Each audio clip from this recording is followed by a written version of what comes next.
Good evening, friends. And just to correct, I also practice. I'm not just a conversationalist. Thanks, Building Material Report publication, for getting this event to Baroda. I think more such programs need to happen here. And as rightly mentioned by Ishan as well, that Ahmedabad always has, and we always travel there. But it's better to have it. So it's a welcome break for us, an opportunity to deliberate and also come together. I'm feeling privileged to be on this dais when Sir Shirgaonkar is there, sitting there. I mean, it's a lifetime experience for me to having been working with him for a couple of years, and I'm definitely missing Karan sir, who was to be here. He has not just taught us in college, to me, Hitesh and all, Minesh and all, but also taught us lessons of life. I sure would agree that I'm sure that Nimesh and Ashish will also be in sync with this, as well as Dharam. So, Ishan, kudos to you. Very well convened panel, and good learning for us also, thinking what the young generation thinks about it. Just my 2 cents on the topic which was touched, because this itself is a topic in its own. As was rightly said by architect Ravi Kashyap once to me, that architecture is a 10-year course. 5 years you pay for the education, and for the other 5 you at least survive. So the expectation is not how much you earn as a salary, but it should be good enough for you to survive. At least you are not paying the college fees for the next 5 years. And I would also say this, that most of the speakers who will be here have probably completed their 10 years of graduation of architecture before they started their practice. Right, Dharam? Yes. So I think it makes a lot of sense if you have that, because then your horizon changes. Then you don't look at the smaller picture, you look at the larger picture, because you get that experience when you work with someone, when you work with an established firms. But let's just focus on to what the panel is all about. This is just a briefing. This is just a briefing about what the panel discussion would be. So just to begin with, it's the virtual influence reality check. It's just a run through of pictures, so that the mood is set for what's to come. So what's a machine, right? So Three Idiots, a very famous movie, and what's a machine is anything that reduces human effort. That's a very common statement which was given by Amir, and then you had the other long one. So when we look at it, when you're reducing human effort, you have a typical effort which is called an unskilled labor, and you reduce that labor by putting in machines. And then you eliminate that labor entirely by getting the 3D printed houses, which is going to be the next future. So what are you doing? You are eliminating an effort, a human effort, just like a remote control came into the picture. The same thing happens when handicraft and local artisans are also replaced by machines. Now that is where the question is, whether that is the right way to look at it, because that's also reducing human effort, but then a skilled labor is getting replaced. You have assembly line of cars. In Japan, you have production of cars. This reduces, with volume, it reduces the cost of a car. But then you have one of the most expensive cars like Bugatti Veyron, which is sold at the exorbitant price because it is handcrafted. So what are you doing? You're again coming back to the handcraft and the skilled labor which goes into it. Abacus, the base with which mathematics happened. You have theorems written by pen on paper. You have a calculator. The calculator comes in, you don't remember what is 13 by 8, 13 by 14. You don't know what the tables are. The Vedic maths goes away, because now the human effort is reduced. And it is good also in a way, because then you're looking beyond memorizing the table. You're using that memory for something else. So did this happen. Phone came in, cordless came in, and the mobile came in. Cordless had a range. Mobile didn't have a range. The range was between cities and states, and now countries. It changed when the email started happening on a QWERTY mobile by BlackBerry, just as an example, but most of them followed, and we were very happy. I think most of us here would have had a BlackBerry sometime. And then happened the smartphones, which was loaded with apps, loaded with whatever you want to do. You want to speak with each other, you want management to happen, and a camera also went in it. So slowly that one instrument started replacing cameras. It started replacing one-to-one communications. It started having Zoom calls and virtual interactions, and that's what a mobile phone did. When we further go ahead, this further became big, and you started carrying your office with you. Now when you did that, what happened? It gave you a lot of scope to work, to earn, to spend time on qualitative work that you could do. It reduced your family time, it reduced your rest time. Like Dharam, you work 24/7, because if you work in US, you are in India, your mobile is the workspace. So what it did ultimately, it reduced your peace of mind. But what is growth? Growth is sleeplessness and working more, earning more. That is what is growth to most of us. So contentment is a different chapter sometime next. But we architects identify with what we do there, with what we do on a paper, with a pen.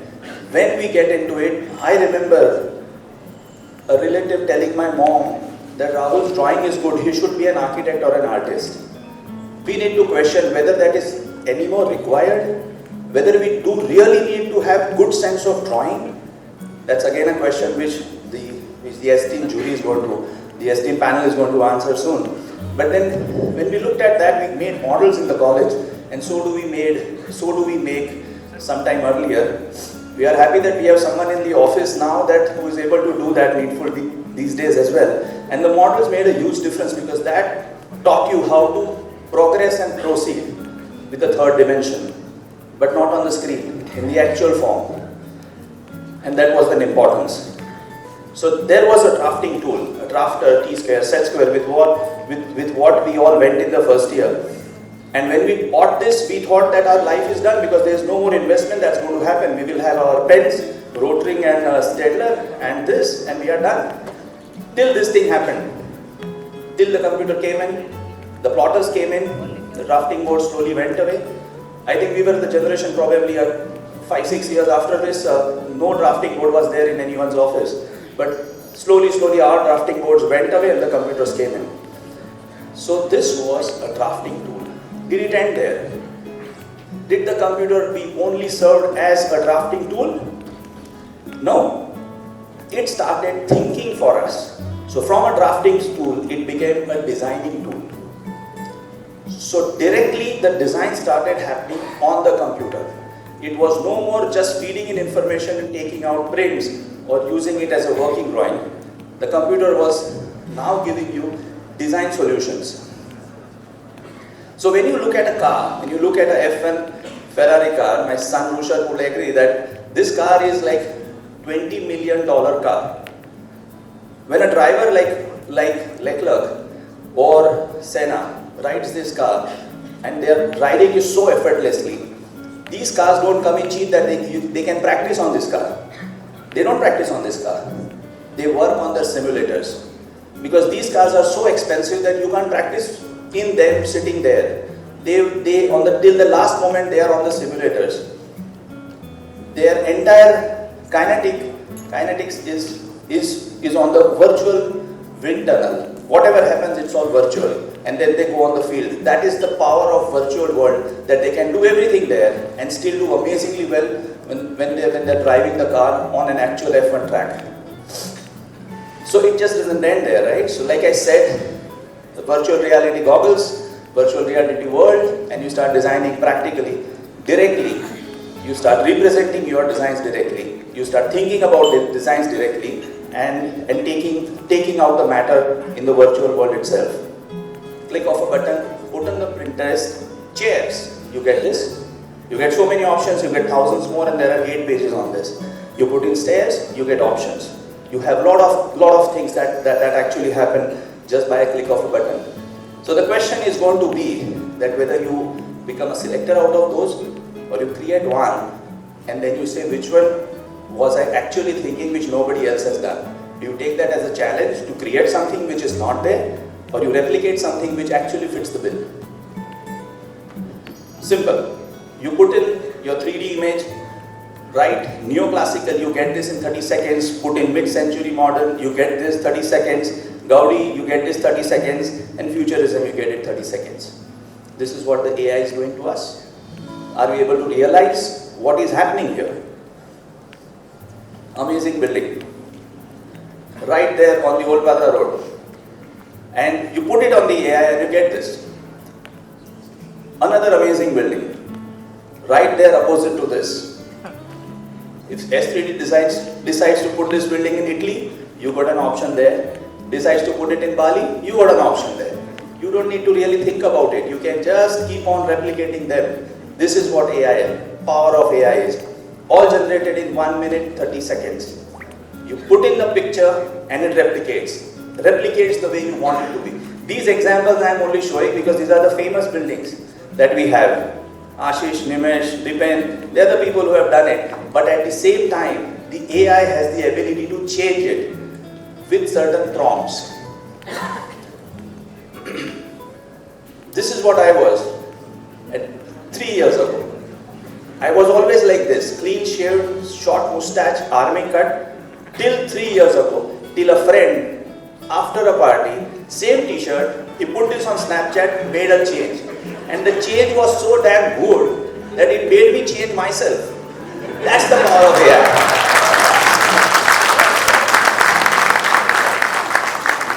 That's a picture of the new office that we are in. Dipen click this picture. Look at the power with which everyone, probably most of them are here, sitting here. Appa is there, Jiten is there, I think everyone is there, Anirudh is there, Ashish is there, Ishan is there. And you put in seamless minimalism and you get the whole decor changed. You put in maximalism, entire decor changed. You put in American industrial, decor change. Just keep on watching you in it. The faces have changed. The texture has more or less remained the same. Faces are different. Karmavir has hair. I have gone totally white. Those things have happened. But then Cameroon, artisanal. So look at the power. All generated in 30 seconds from my office. So machine is everything. Anything that reduces human effort.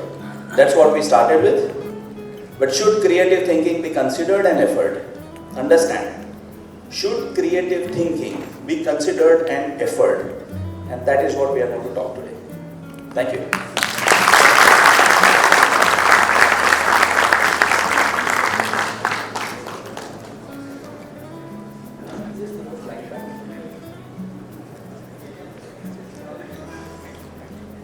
I hope I was not too fast, but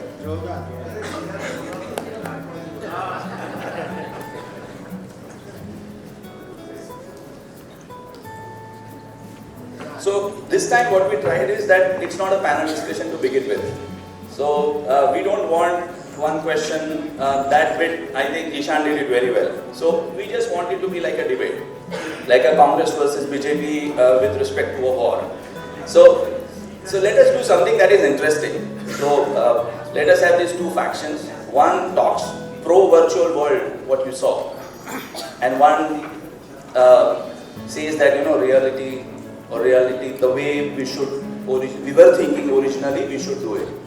And I think there would be a good debate because I would prefer to be Arnab here without that louder noise or voice. But I would like, you know, Ashish and Nimesh, even if they are in the same group, they are going to fight. So we thought it is logical to have them against each other. So, but I hope it becomes meaningful and there won't be one-liner conclusion or a takeaway in this. But it definitely, I wish that, you know, that thought opens up in our mind. Just like we were very happy when you went on an email and immediately it was reset and stuff is all done, because all your data has moved around and it automatically locks. Now we realize the threat of privacy. So we really don't know whether this virtual world or taking help of virtual world, how much it is going to dent your original thought process. So let's see what the panelists have to say. Looking forward.